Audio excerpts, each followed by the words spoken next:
Hyderabad financial డిస్ట్రిక్ట్‌లోని US consulate ప్రధాన రహదారికి తెలంగాణ ప్రభుత్వం డొనాల్డ్ ట్రంప్ అవెన్యూగా నామకరణం చేసింది. ఈ అసాధారణ గౌరవం పట్ల అమెరికా అధ్యక్షుడు ట్రంప్ హర్షం వ్యక్తం చేస్తూ భారతదేశానికి, తెలంగాణ ప్రభుత్వానికి ప్రత్యేక ధన్యవాదాలు తెలిపారు. తన సోషల్ మీడియా ప్లాట్‌ఫామ్ ట్రూత్ సోషల్‌లో హైదరాబాద్‌లోని రోడ్డు ప్రారంభోత్సవ చిత్రాలను పంచుకుంటూ ట్రంప్ భావోద్వేగ పోస్ట్ పెట్టారు.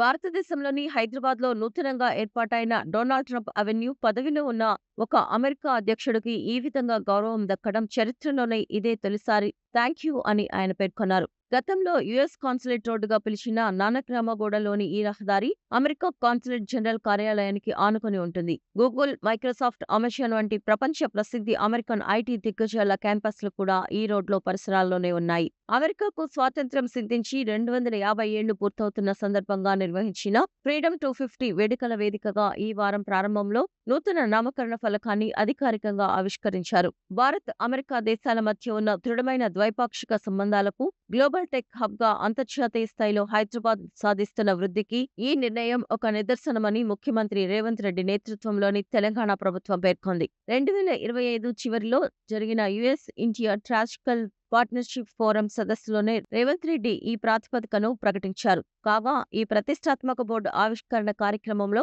భారత్ పర్యటనలో ఉన్న అమెరికా రాయబారి Sergio Gor, Telangana deputy CM Mallu Bhatti విక్రమార్కలు స్వయంగా పాల్గొన్నారు.